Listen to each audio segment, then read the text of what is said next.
And nandito na tayo sa store namin. Let's go, Ate Rose!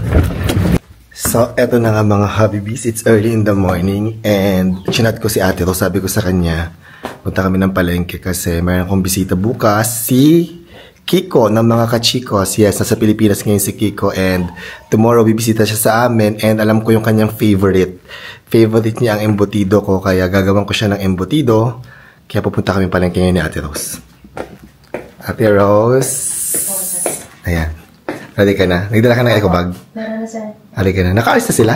Opo, kaalis lang po. Aga pala nila. Let's go. Iwan mo dito muna tayo sa bahay. Tulungan mo muna ako, ha? Gagawa tayo yung embutido mamaya. Okay po. Thank you. So, dito na tayo sa palengke ng Carmona. Masarap mamalengke dito kasi malawak. Dito lang, hindi masyadong mainit ngayon. Yung sa hita part ko. Tapos, 3 and 1 pot. Tapos pagliligo ako.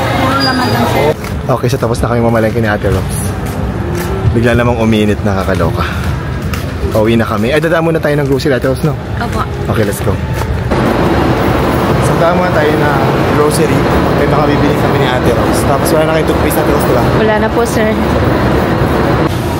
Bumili tayo ng chicken. Kasi hindi kami bumibili ng chicken sa palengke. Dito kami sa grocery.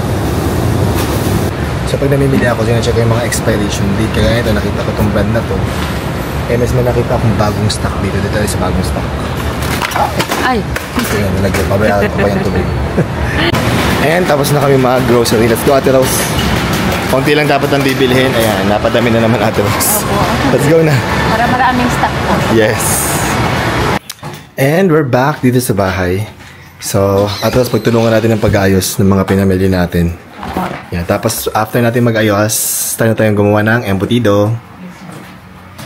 And yung aming knock-knock ref, di pa rin naayos. Na-check up na siya. Sabi dito, Ate Rose, ano daw, baka sa isang araw gagawin kasi sira ang compressor daw nito, papalitan. Tapos system reprocess.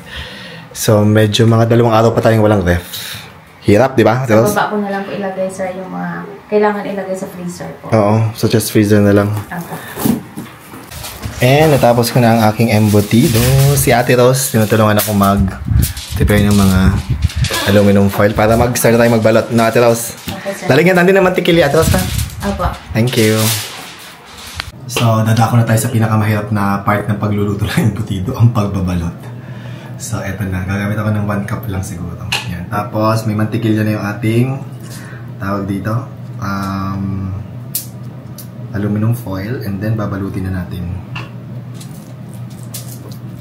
So, eto na, balutin na natin. Ang pinakamahirap na part ng paggawa ng embutido.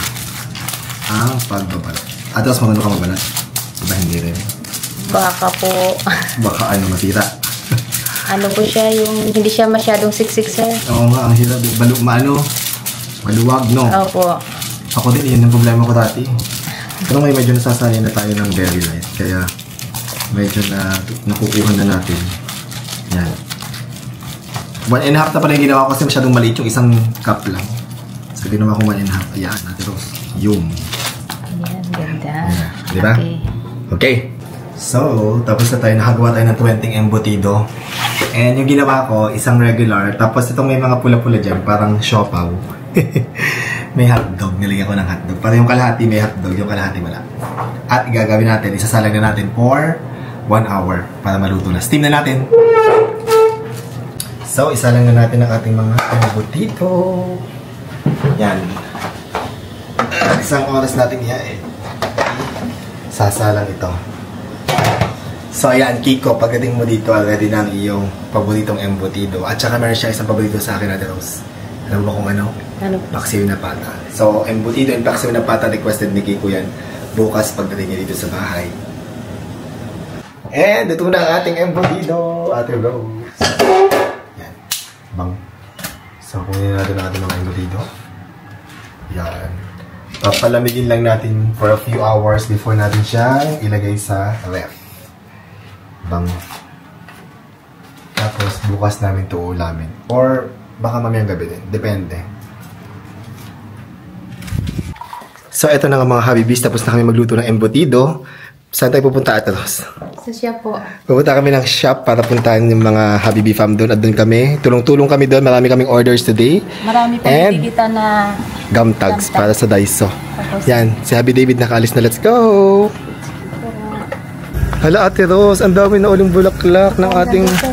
Grabe, ang dami. Tumatangkad na yung halaman ba? Oo, natatakloban na yung ating ano. Ganda, daming bulaklak. Halika na, let's go na. Eh, nandito na tayo sa store namin. Let's go, Ate Rose. Tingnan natin sila kung nasa sila. Yes? Ang dami kasi nagre-reklamo. Bakit? Kasi wala na raw stock sa Daiso at Super 50. Kaya kahit linggo ngayon, pumasok na kaming lahat at kami din ni Habire tutulong na. Kasi kailangan namin mag-deliver na sa Daiso at Super 50 para, di ba? Pero alam nyo guys, naubusan ng stock hindi dahil kulang lang ang stock lang, but also because maraming salamat sa lahat ng mga bumibili hanggang ngayon. Thank you po.